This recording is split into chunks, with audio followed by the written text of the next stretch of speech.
सूरतो हम सिरात मुस्तफ़ा दर तमामी हालयों को इत्तिबाए सुन्नते खैरुल बशर गिरे लाजिम तबुयाबी ऐ पेसार मोहम्मद अरबी है व नबी रस्ते पेशवा मोहम्मद अरबी है व नबी रस्ते पेशवा अलम हुआ उसकी पैदा इससे उजाला आलम हुआ उसकी पैदाइश से उजाला शफीउल उमम हमारा नबी रोज क़यामत शफीउल उमम हमारा नबी रोज क़यामत शफाअत करेगा अल्लाह के पास गुनहगार उम्मत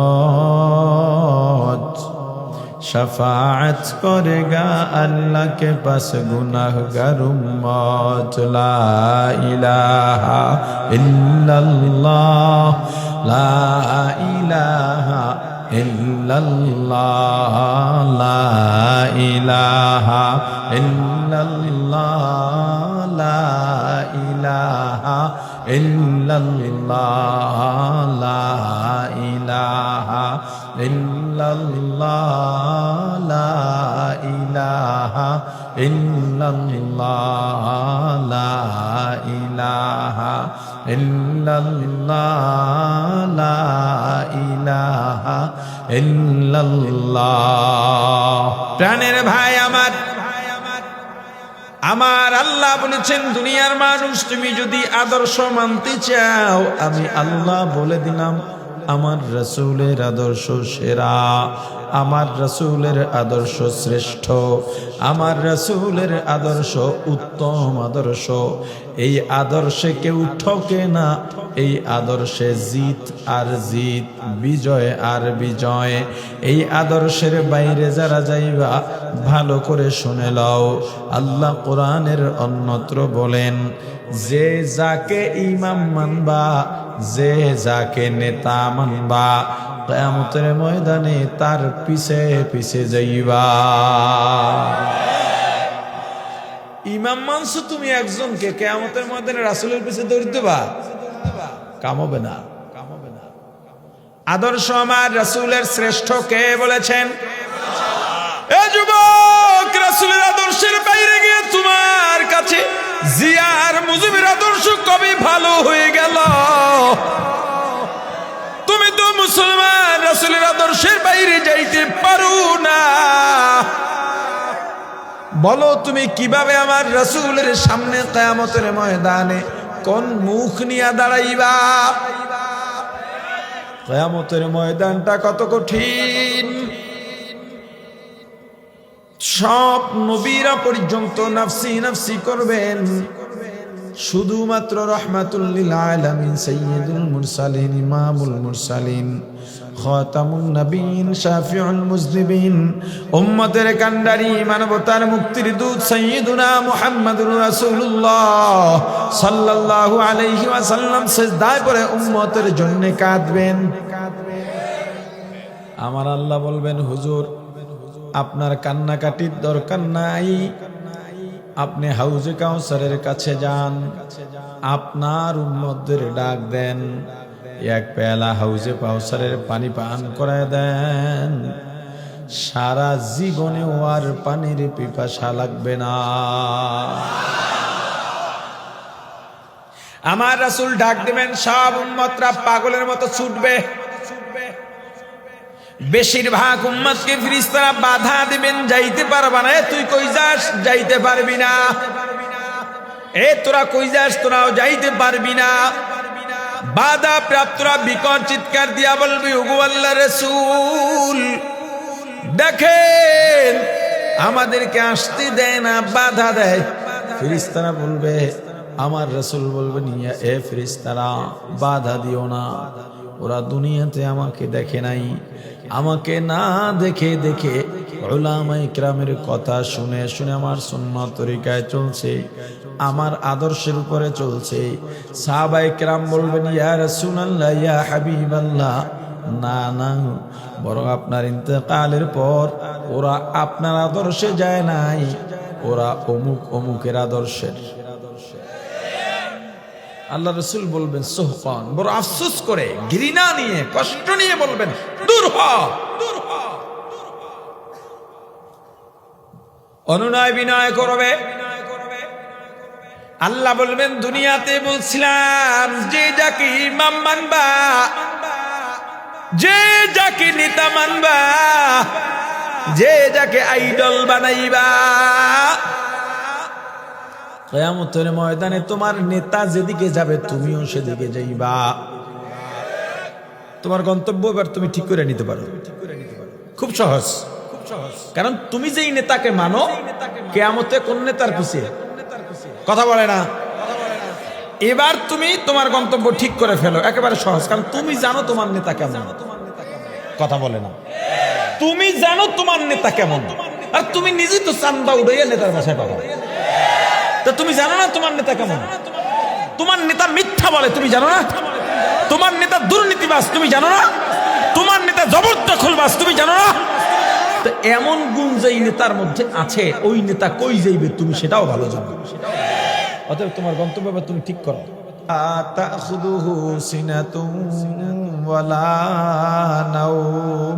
আমি আল্লাহ ঘুমাই না, আমাকে তন্দ্রায় ধরতে পারে না।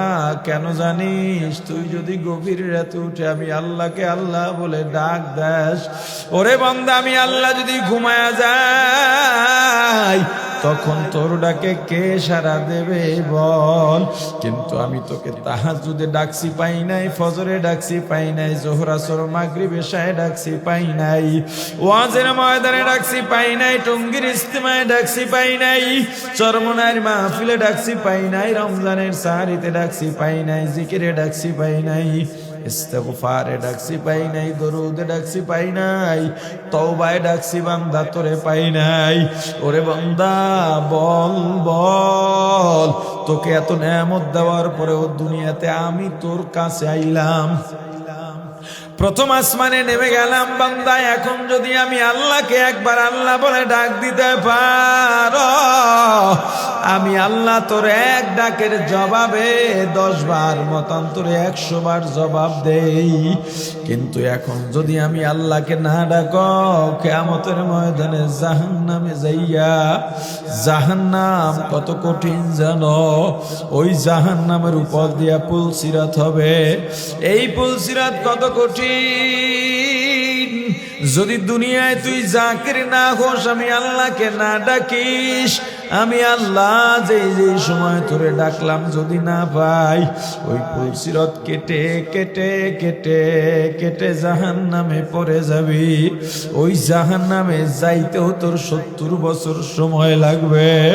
জাহান্নামে যাওয়ার পর দেখবে ফিরিস্তারা, জাহান্নামের ফিরিস্তা, ওরা কানে শোনে না, ওদের কোনো দয়া নাই।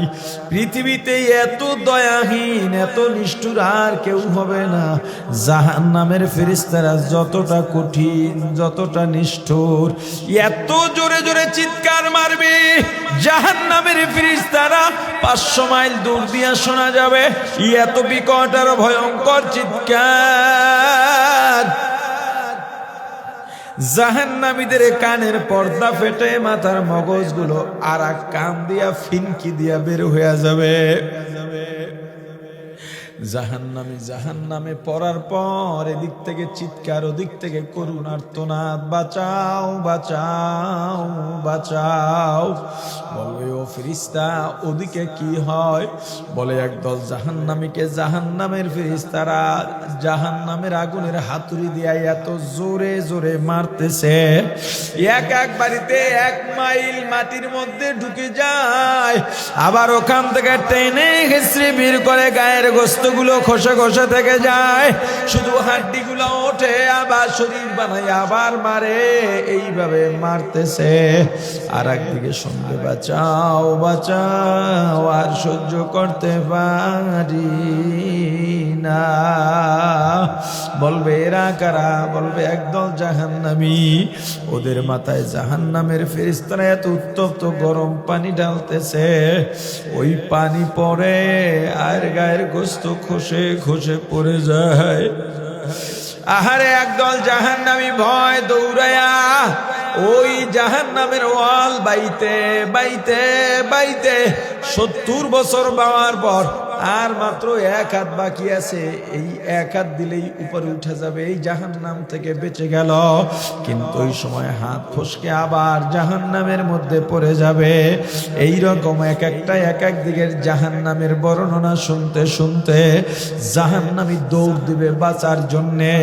আর এক জাহান্নামী ওর পিঠের মধ্যে থাবা দেবে, হাতের আঙ্গুলের মধ্যে বড় বড় নখ থাকবে, ওই নখ ওর পিঠের মধ্যে ঢুইকা হাত পিঠের সঙ্গে আটকে যাবে। কই যাস? আমারে নিয়ে যা।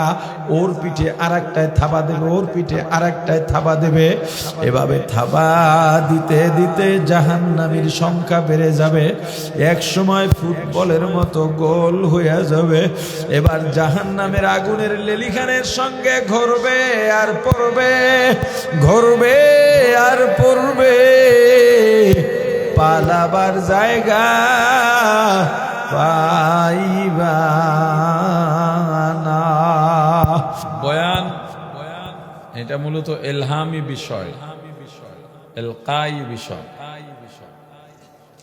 আল্লাহর পক্ষ থেকে আসতে হয়। এই বয়ানের মাঝে কোন ধরনের খলত মলত হলে বয়ান জেহেনে থাকে না। এজন্য আমাদের বয়ানে দেখবেন, বয়ান বন্ধ করে কোনো অতিথি যে হোক কথা বলতে দিই না। বয়ান বন্ধ করে কথা বলা মানে বয়ানের সংযোগ আরশের সঙ্গে ছিন্ন হয়ে যাবে, আর কথা হবে না। পরশুদিন আমাদের বরিশাল বিভাগীয় কওমি ঐক্য পরিষদের উদ্যোগে মাহফিল, দেশি বিদেশি মেহমান শায়েখে চরমনায় বয়ান করতেছেন, আমি লাইভে দেখছি আর কি। এর মধ্যে কে জানি এই ক্যামেরাওয়ালারা ড্রোন একটা দেশ সামনে ফসফস করে আসছে, বাস বয়ান শেষ হয়ে গেল। যে এটা একটা ইবলিস যে চালাইছে, ওই ইবলিস ওরে ঢুকাইছে বয়ান শেষ করার। এই ঠিকটা ভালো পারে সবাই। বয়ান আইছেন না সুরে আইছেন? বলেন বলেন। সুর না দিলে কোনো সমস্যা আছে? আল্লাহ দিলে হবে যদি আপনারা তওবা করেন, যে ভুল করছি আর করব না, তবুও সুর লাগবে। তওবা করতে রাজি, তবুও সুর লাগবে। সুর যদি আল্লাহর পক্ষ থেকে আসে আলহামদুলিল্লাহ, যদি না আসে কোনো আপত্তি আছে? আর সুর তো আমার যোগ্যতায় হয় নাই, কণ্ঠস্বর দিচ্ছেন কে? আল্লাহ যদি চান তো হবে আলহামদুলিল্লাহ, না হইলেও কোনো অসুবিধা। এইরকম বোবার মতো বইয়া থাকেন না। আমি কিন্তু বেতাল্লা হুজুর এমনি এমনি বইছি দেরি করে, আমি বই আসার পরে 10টার আগে আমার বয়ান শেষ, সবাই জানে। ঘন্টাখানিক কথা বলার নিয়ত আছে, যদি আপনাদের নিয়তে কোনো ঝামেলা না থাকে। আর আপনাদের যদি গড়বড় দেখি তাহলে উঠে যাবো, হিসাব সোজা। আচ্ছা আচ্ছা, আল্লাহ তাআলার নেয়ামত শুধু একটা বলি, বৃষ্টি। মনে করেন এবছরের, হ্যাঁ ঠিক আছে, বৃষ্টির সিজনে আপনার বাড়ির উঠানে 1 মিনিটে কয় ফোঁটা বৃষ্টি পড়ছে? বৃষ্টির ফুল সিজনের দরকার নাই, বৃষ্টি যখন পড়ে 1 মিনিটে কয় ফোঁটা বৃষ্টি পড়ছে এটা কেউ গুইনা বলতে পারবেন? অথচ আল্লাহর প্রতি ফোঁটা বৃষ্টি এক একটা রহমত, এক এক ফোঁটা বৃষ্টি এক একটা নেয়ামত। এই যে ঘাস আছে, আমরা জানি গরুতে খায় আর সব ঘাস, কিন্তু এই ঘাসের মধ্যে হাজার রকমের পদ আছে এই মাঠের মধ্যে। খুঁজে বাইর করতে পারবেন? আচ্ছা দরকার নাই, এক পদের ঘাস এখানে কয়টা ঘাস আছে একটু গুনেন তো। আরে কথা বলে না। আশেপাশে নদী আছে, নদীতে কতগুলা মাছ আছে? নদী শেষ করা যায়? এসা যায়? এসা পারবেন জীবনে? নদীতে কয়টা মাছ আছে বলতে পারবেন? জীবনেও সম্ভব। এমনকি আপনার ধর্মগঞ্জ এই নামের এলাকার যতটুকু সীমানা আছে, এই পুরা সীমানায় কয়টা কলা গাছ আছে প্রপার কেউ গুনতে পারবে না। চ্যালেঞ্জ। আল্লাহ এত বেশি নিয়ামত দিয়েছেন বান্দাকে, সারা পৃথিবীর সব গণক, সব মেশিন এক জায়গায় করেও এই নিয়ামত গুণে শেষ করতে পারবে। এরপরেও কাইফা তাকফুরুনা বিল্লাহ, তোমরা আল্লাহর সঙ্গে কিভাবে কুফরি করো, নাফরমানি করো। এ যুবক, আমার রাসূলের আদর্শ থেকে তুমি কিভাবে বিচ্যুতি হলে? কোন আশায়, কোন নেশায় বলো? কিসে তোমাকে পেয়ে বসলো? এ হারামখোর, তুমি যে নির্দ্বিধায় হারাম খাচ্ছ, সুদের সঙ্গে জড়িত হচ্ছ, ঘুষ খাচ্ছ, জবরদখল করছ, চাঁদাবাজি করছ, মানুষের সম্পদ লুণ্ঠন করছ, আল্লাহর সামনে কেমনে দাঁড়াবে? রাসূলের সামনে কোন মুখ নিয়ে দাঁড়াবে তুমি? কোন চিন্তায় এই কাজগুলো করছো? নাকি মরবে না? আবার কথা বন্ধ হয়ে গেছে। ভূমিকম্প এখানে হয়েছে আজকে। মনে করেন এই ভূমিকম্পতে আপনি যদি ঘরের নিচে চাপা পড়ে মারা যাইতেন, ফজর পরের নাই আজকে, কেমন হইতো আপনার অবস্থা? আরে কথা বলে না। কেমন হইতো আপনার অবস্থা?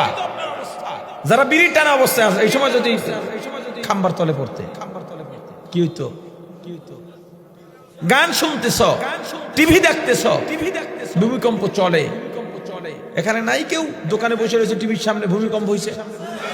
এই সময় যদি তুমি মরতা, তোমার সঙ্গে কবরে কি মুআমালা হতো বলো আমাকে? যারা বেবিচারে থাকতা ছিলা, কি অবস্থা হতো তোমার? এই ভয় ভিতরে ঢোকে না কেন? মৃত্যু পৃথিবীর সব থেকে কাছে, এত কাছে আর কিছু নাই। দেখেন মাহফিলে আমেরিকার পানি নিয়ে পানি আনেন, প্রাণ সারা পানি নিয়ে, আর এটা সরান, বরকত মরকত সব এমনি এমনি শেষ হয়ে যাবে। মাম বা ফ্রেশ বা অন্য যে কোনো কোম্পানি হয়, প্রাণ কোম্পানি খাবেন না। এগুলো আসলে অনুভূতির বিষয়। আমার বাসায় যদি কেউ কোনো মেহমান প্রাণ কোম্পানি কোনো আচারও নিয়ে যায়, আমার পিচ্চি পোলায় কয়, আম্মু মেহমান রে বলো আব্বু জানলে কিন্তু সব উল্টিয়ে লাইব। কেন? প্রাণ খাওয়া যায় না। প্রাণ খাওয়া মানে মুসলমান ভাইয়ের রক্ত খাওয়া। কারণ এটা কাদিয়ানীদের, এই কাদিয়ানীরা ডোনেশন করে ইসরায়েলে। বড় বড় কথা বলো মিয়া, না আছে পড়ালেখা, না আছে শিক্ষা, না আছে ভদ্রতা। ওই নেতা যে উজায়, উজায় বোঝেন? আমাদের বরিশালে কয় উজায়, মানে কেবল নতুন জ্বালাইছে, এর পিছে দৌড়ায় আর পা চাটে আর ফেসবুকের নিয়ে ঘন ঘন পোস্ট দেয়। শোনো, আজকে একটা তোমাকে তাজা ইতিহাস বলি, এই কাছের ইতিহাস। মোজো কোম্পানি 1 টাকা প্রত্যেক বোতলে 1 টাকা ডোনেশন কোথায় দিছে?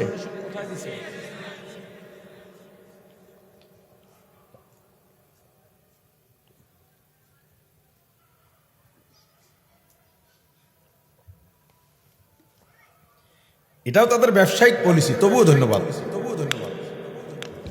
বুঝে নাই? এটা কি? ব্যবসায়িক পলিসি। এই 1 টাকা দিয়ে তারা 1000 কোটি টাকা লাভ করছে ডেইলি। তবুও তাদেরকে ধন্যবাদ। কিন্তু কথা সেটা না। মোজো যখন দেখলো সাপ্লাই দিয়া কুলাইতে পারে না, প্রাণ কোম্পানির কারখানা অনেক বড়, তারা প্রাণ কোম্পানির দ্বারস্থ হলো যে আমাদের পানিটা তোমরা বোতলজাত করে দাও। একটা চুক্তিতে তাদের সাথে গেল। যখন দেখছে মোজো কোম্পানির মাধ্যমে অনেক টাকায় ফিলিস্তিনে যাচ্ছে, প্রাণ সাথে সাথে বন্ধ করে দিছে। মোজোর যে সহযোগিতাটা যদিও অর্থের চুক্তি ভিত্তিক, তবু বন্ধ করে দিছে। মাঝে এক সময় মোজো নাই শেষ টান এমন একটা আওয়াজ উঠছিল, এটা ওই সময়। পরে শুনছি এই কোম্পানি কানাডা না কোন দেশ থেকে অত্যাধুনিক মেশিনপত্র আনছে, এখন আবার অ্যাভেলেবেল হয়ে গেছে। বাংলাদেশে আমেরিকান পণ্য, বিশেষ করে পেপসি,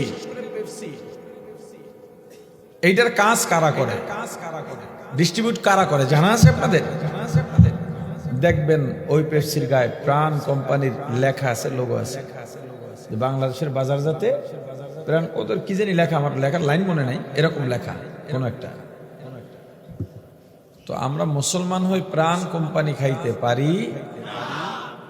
হুজুর পুরান কোম্পানি যদি না খাই তাহলে তো না খাই থাকা লাগবে। কত বড় মূর্খ আর অপদার্থ! প্রাণ কোম্পানির যত পণ্য আছে সবগুলোর বিকল্প আছে, যত পণ্য আছে সবগুলোর বিকল্প আছে। আপনি খাবার আইটেমে যা যা আছে, কনজুমারে যা যা আছে, এই সবগুলোর মোকাবেলায় অনেকগুলো কোম্পানি আছে। আমি বললে তো আবার অ্যাড হয়ে যাবে বা। তো যাই হোক, কিন্তু প্রোডাক্ট যে পিওর ওইটা বলতেছি না। বাংলাদেশের কোন খাবার যোগ্য প্রোডাক্ট এগুলো যে শুদ্ধ আছে এটা বিশ্বাস করতে পারি না এখন আর। নিজে বানায় খাবেন, বাংলাদেশ সমৃদ্ধ হয়ে যাবে, সমৃদ্ধশালী রাষ্ট্রে পরিণত হবে। আজ থেকে বাজারের মরিচ কেনা বন্ধ করেন, প্যাকেট হলুদ প্যাকেট বন্ধ করেন কেনা। বাজারে কাঁচা হলুদ আসবে, বাজারে কাঁচা মরিচ আসবে, শুকনাটা আসবে। এতে কৃষক যেমন এখান থেকে লাভ পাবে, আপনি এগুলো কিনে ভালোভাবে শুকাইয়া এলাকায় বহু মেশিন পাবেন, গম ভাঙাইয়া আটা বানায়, চাউল ভাঙাইয়া দেয়, আছে না নাই? তা আপনি মরিচ ভাঙাইতেও পারবেন, আপনার দামও কম পড়বে, আপনার রোগও হবে না, কোনো কেমিক্যাল নেই, নিজের হাতের তাজা মরিচ, খাবারও স্বাদ পাবেন, দামেও কম। লাভ হলো কি? আমার রাষ্ট্র সমৃদ্ধ হবে, কৃষকরা লাভ পাবে।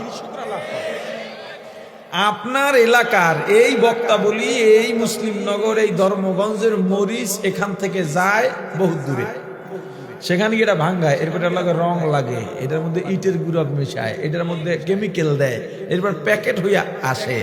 100 গ্রাম 10 টাকার মরিচ আপনার কেনা লাগে 30 টাকায়, অথচ গেছে আনতে কথা কয় না।